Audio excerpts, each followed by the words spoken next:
Es hat noch viel mehr Zinnen. Es hat da noch ein paar Zinnen mehr und wo alle dann da über in die Richtung geschaut haben. Doch es müsste, glaube ich, die dort hinten sein.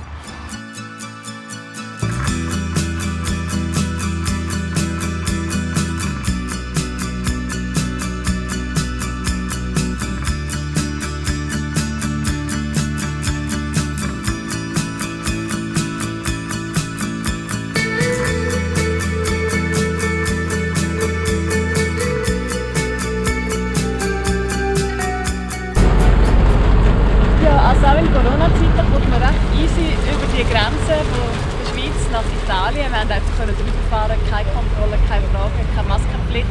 Und schon sind wir da. Ja, unser erstes Land. Neben der Schweiz. Ja, nach der Schweiz. Ja, Bella Italia. Ja, Südtirol. Und die Sonne. Wunderbar. Genau. Und der Sommer ist zurück, yeah! Nach dem Winter gestern, sehr schön.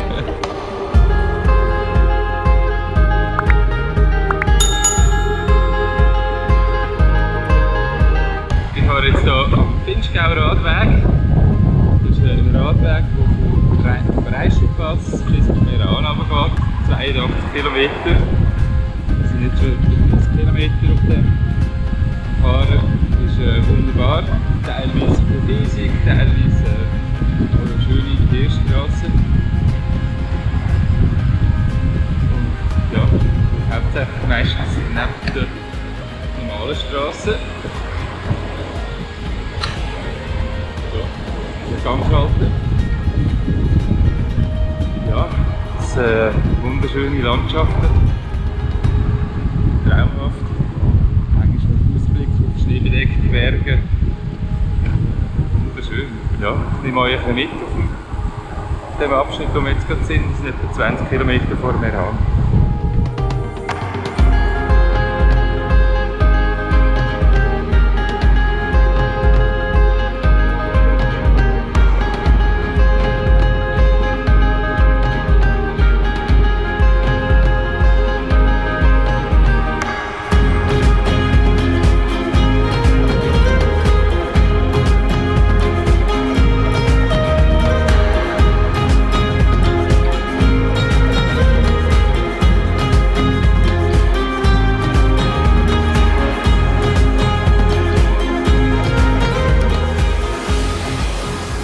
Hallo zusammen.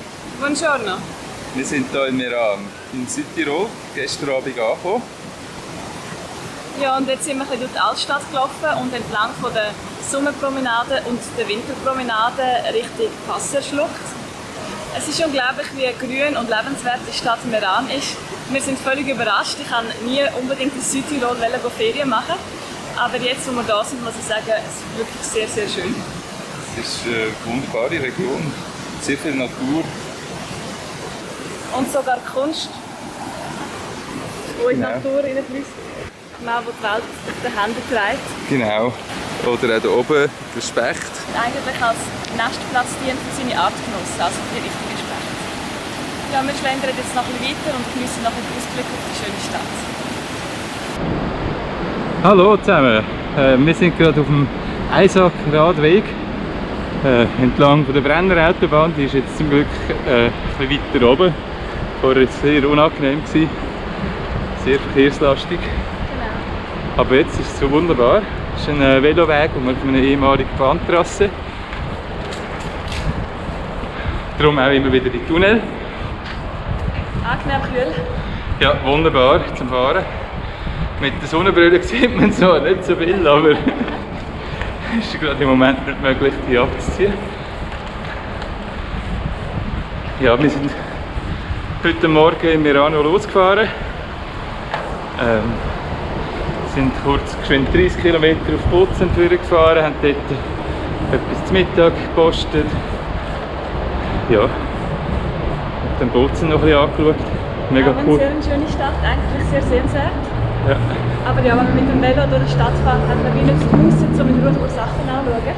Ja, zum entweder Fotos machen, filmen oder was auch immer. Ja. Weiter irgendwie nicht drin. Genau, aber eine ganz tolle Bar entdeckt. Ja. Also wenn wir in Bozen geblieben wären, wären wir wahrscheinlich dort ein bisschen bevor. Ja, sehr schnell mehr als eine Stück gewandert, ja. Genau. Und wir haben eine neue Errungenschaft gemacht, Earpods. Yes!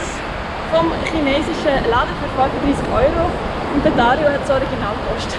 Für 180 €. Ja. Aber ja. Der Chinese hat da nur noch einmal eine Sache gehabt. Aber unterwegs Musik zahlst du unbezahlbar. Genau. Ja, wir fahren jetzt ein bisschen weiter und suchen dann irgendwann ein Plätzchen zum Schlafen. Im Verlauf der nächsten Stunde.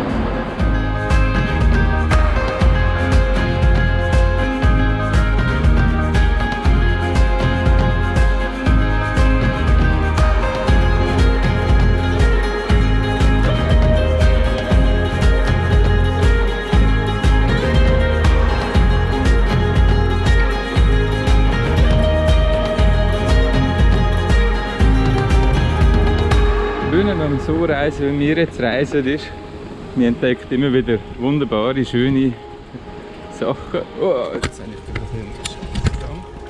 wunderbare, schöne Sachen, wie da das ehemalige Zollhaus in Kollmann im Eisacktal.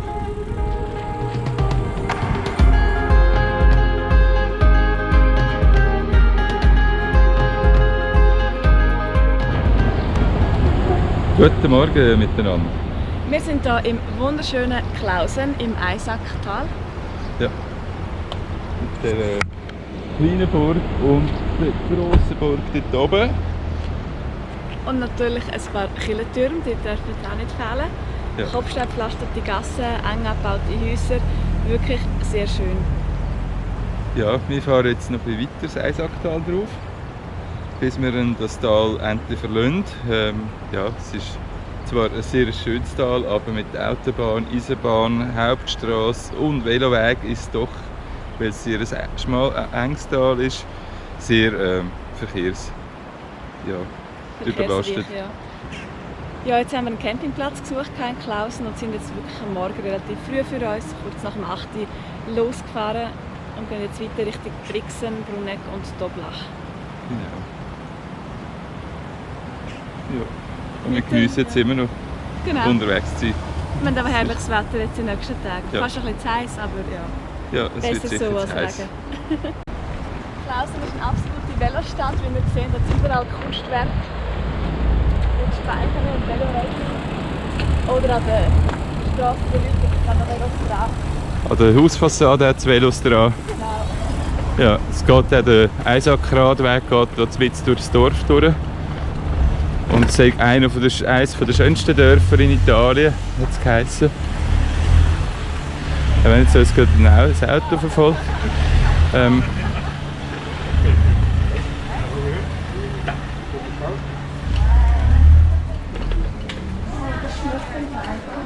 Oh, müssen wir hier noch mal halten? Das schmeckt so gut nach Brot.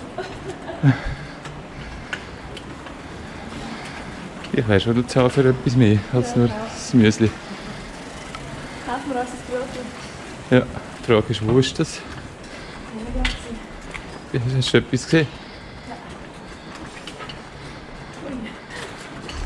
Übrigens, das wäre voll Stofftier. Ups. Wir sind hier immer noch im Südtirol unterwegs und zwar geht es heute Richtung Toblach, also Richtung Dolomitenregion. Ja, wir probieren den Dolomitenradweg und haben die 3 Zinnen gesehen.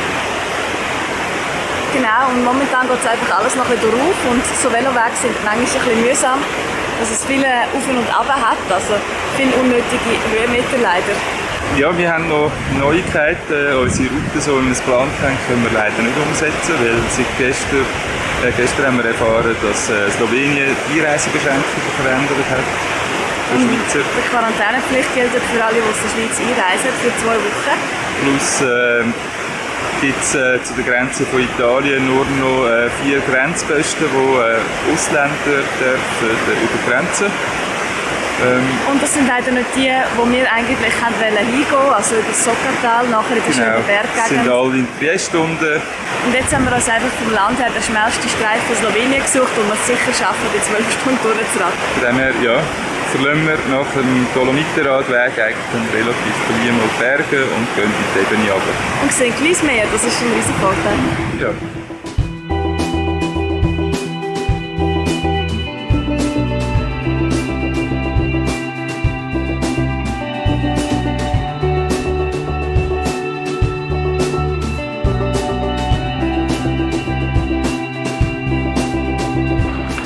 Ja, wir sind jetzt hier auf dem Dolomitenradweg, kurz vor dem Toblachsee, wo wir eine wohlverdiente Pause werden machen und ein bisschen Seegumpen, auch wenn er eiskalt ist. Und wir geniessen es gerade sehr, auf diesem Weg zu sein. Sehr schön, hier durch die Tannen durch. Und vor allem geht es einfach nur konstant langsam drauf. Mega angenehm im Vergleich zu vorher, wo es permanent auf und runter gegangen ist. Zwar immer wieder mit sehr steilen Rampen, was extrem kräftezehrend ist. Back here, so easily. Familiar sound, all overwhelming. All my faults, the air eats them up. It leaves me here free for all that share. Take hold. Late night tales, daybreak's charm. Wir sind hier im Nationalpark von den Drei Zinnen und wir sind dann hier Hocker raufgefahren auf dem Dolomitenradweg auf dem ehemaligen Bahntrasse und haben gemeint, ja, wir hätten sie entdeckt, die Drei Zinnen.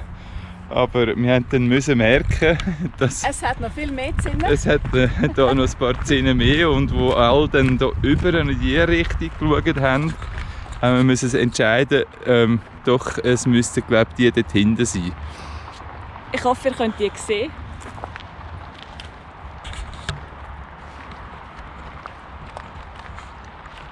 Ja, für mich ist es ein Highlight, in den Dolomiten zu sein. Ich habe die Bilder schon so lange im Kopf von diesen 3 Zinnen und ich freue mich jetzt riesig, in dieser archaischen Landschaft herumzufahren mit dem Velo. Ja, also es ist bis jetzt wirklich das landschaftliche Highlight von Italien, das wir gesehen haben. Mit Abstand. Sobald wir hier von Toblach abgebogen sind auf den Radweg, ist es einfach immer schöner geworden Genau. und mega eindrücklich. Ja, und jetzt versuchen wir irgendwo am nächsten See, am Dürersee heisst der, auch wieder einen schönen Bergsee auf 1400 Meter über Meer, einen Platz zum Zelten finden und zum etwas köcherle. Hoffentlich klappt es.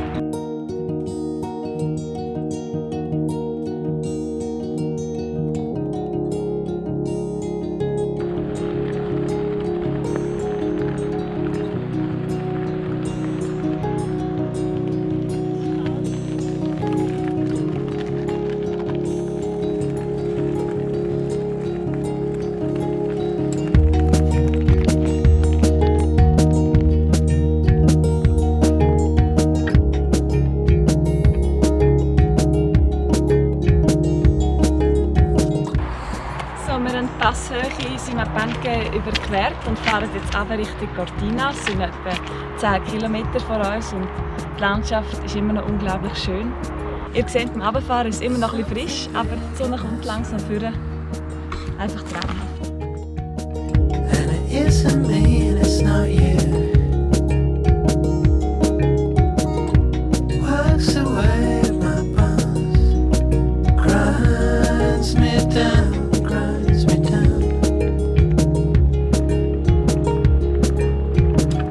But there's a window in here I can open up and fall through. Any hour of the day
Ja, wir fahren hier gerade jetzt Piavetal runter. Und es ist extrem speziell.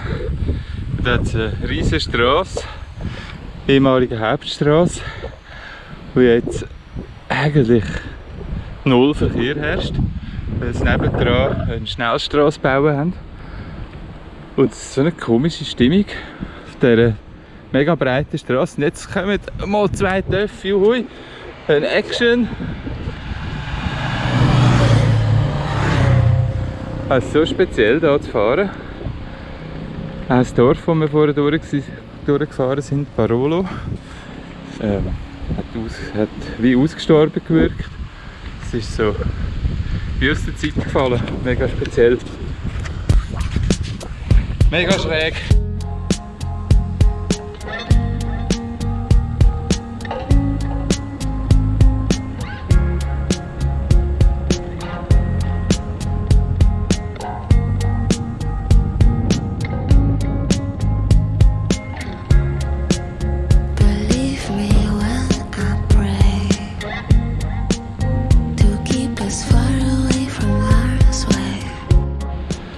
Ja, wir fahren immer noch da durch das wunderbare Piavetal. Ich glaube, so heisst es, aber bin nicht ganz sicher.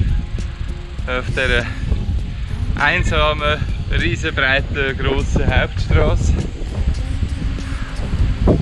Es ist eine unglaublich schöne Landschaft hier. Die Leute kennen das wie nicht, aber die Stimmung ist so speziell, so gespenstig. Die Dörfer wirken ausgestorben.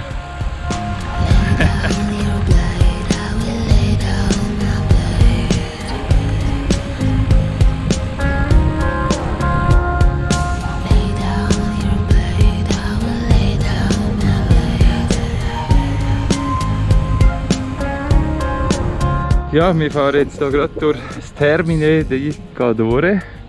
Das letzte von diesen vielen Dörfern, die mit di Cadore enden. Als Tribut fahren wir jetzt durchs Dorf durch.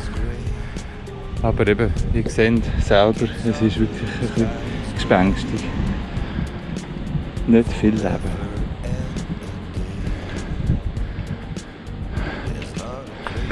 Da ein Haus, das halb zusammengebrochen ist. There's a reason why I stray. There is a reason why I stray. Lay down your blade, I will lay down my blade.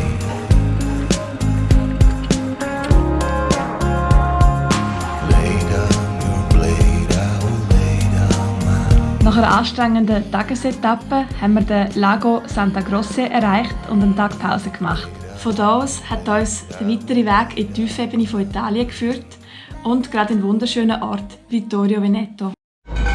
Wir sind unterwegs in Vittorio Veneto und hier auf der Gasse habe ich den Dario Resegatti angetroffen, der uns erzählt hat, dass er jetzt seit 2 Wochen auf einer Fahrradreise ist, in die Welt raus mit dem Velo. Guten Morgen, Dario. Guten Morgen. Come stai? Va bene. Perfetto. Und wie fühlt es sich an, 2 Wochen unterwegs zu sein mit dem Fahrrad? Ja, es fühlt sich immer noch an wie Ferien, wie man es kennt von früher, von Ferien machen. Es ist immer noch ein bisschen unreal, dass wir immer weiter nach Osterferien fahren, dass das unser Leben ist. So jeden Morgen aufstehen, wieder etwas Neues zu sehen, wie jetzt hier das wunderschöne Vittorio Veneto.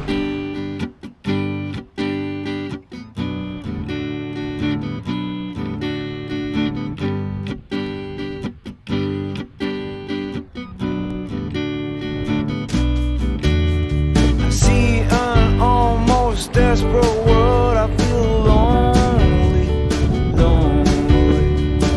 She's so hot, it makes your flesh creep, but she moves me, moves me.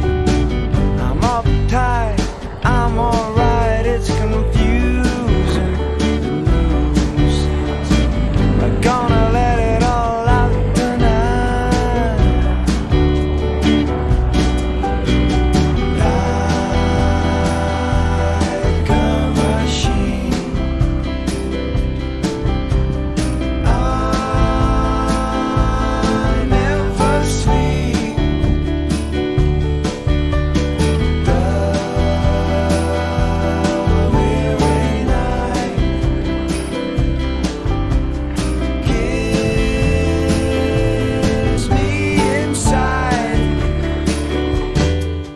Der Weg durch die italienische Tiefebene war landschaftlich kein Highlight, aber mitten in der Pampa haben wir ein schönes altes Agriturismo gefunden, wo wir übernachtet haben.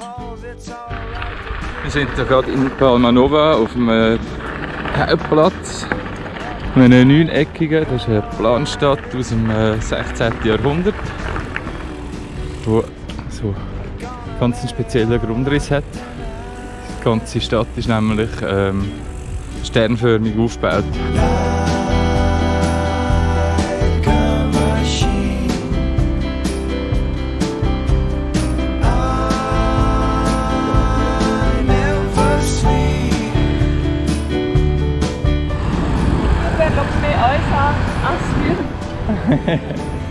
Das Feuer ist glaube ich nicht so spannend.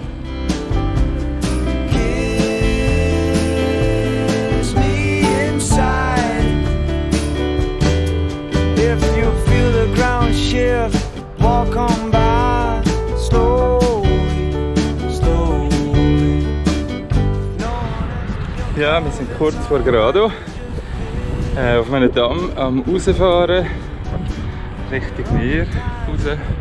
Auf der einen Seite Lagune von Grado.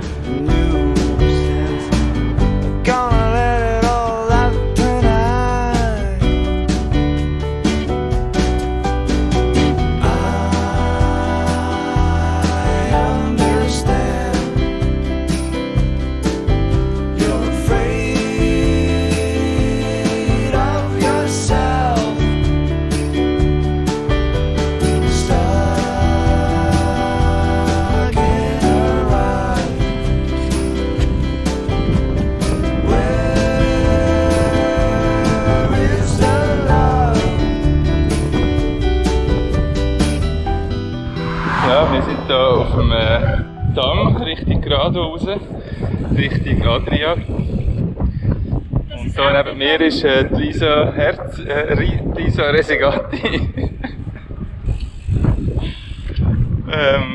Und ja, ich habe sie jetzt hier angetroffen und wollte sie fragen, was das so bei ihr auslöst. Das erste Mal als Meer gesehen, als Schweizerin, als Binnenland. Einwohner. Also ich habe es mir erst gerade im Februar gesehen. So lange ist es also noch nicht her. Aber es war immer mein Traum, mit dem Velo mal von daheim aus bis ans Meer zu gehen. Und ja, jetzt das langsam schmecken und langsam sehen von der Lagune her aufs Meer ist eine riesige Freude. Es ist heiß. Es ist gerade anfangs vom Nachmittag oder so, nicht 2 Uhr. Die Sonne brennt recht runter. Und ich freue mich sehr, am Nachmittag ins Meer zu springen und zu paddeln. Ja, es hat 830, etwas mehr als 830 Kilometer gebraucht, bis wir das Meer erreicht haben. Genau, 16 Tage unterwegs und 12 im Velo.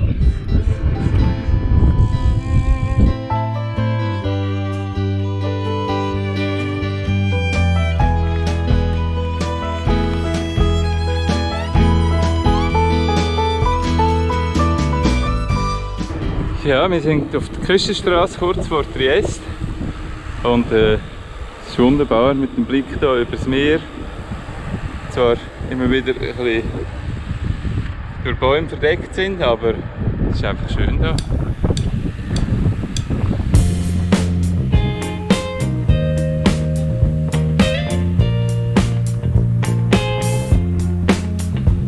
Kurz vor Triest ist die Landschaft richtig spektakulär geworden, mit steilen Felsklippen an der Costa dei Barbari und einem Blick auf das weite, offene Meer. Wir haben einen kleinen Badestopp gemacht, gerade vor dem Castello Miramare. Sehr ein sehenswertes Schloss mit einem grossen Garten. Why you wanna diss me after the way you've been kissing me? After those pretty things you said and the love we made today. When you're in your head. Und was meinst du zu diesem Platz? Die Ausrichtung stimmt nicht für den Sonnenuntergang. Ja, knapp um die Ecke. Wir haben 2 wunderbare Tage Pause gemacht in Triest. Eine Stadt mit einer angenehmen Grösse, einer spannenden Mischung zwischen habsburgischen Gebäuden, Jugendstilhäusern, wirklich sehr viele prunkvolle Gebäude auch und natürlich italienische Dolce Vita. Wir haben leckere Gelati gegessen, am Abend kleine Trattorias gefunden mit sehr feinen Pizzas und all das nochmal richtig genossen. Am Abend war es sehr schön, am Canal Grande entlang zu schlendern und von da aus den Sonnenuntergang zu beobachten. Ja, und dann sind wir natürlich auch noch ein bisschen das Nachtleben erkunden und haben eine kleine Beizentour gemacht. Besonders schön war dabei Piazza del Barbacan, wo wir einen Abend verbracht haben.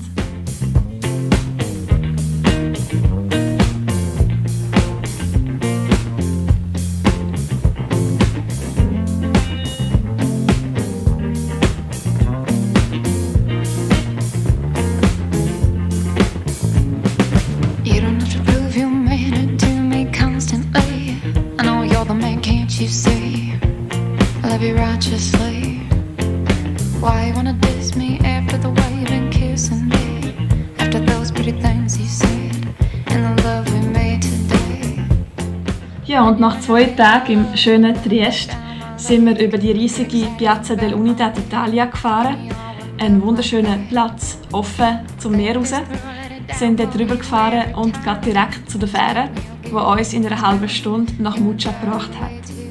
Muccia ist eine kleine italienische Hafenstadt und gerade kurz vor der slowenischen Grenze.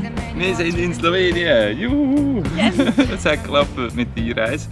Flirt with me, don't keep hurting me, don't cause me pain. Be my lover, don't play no game.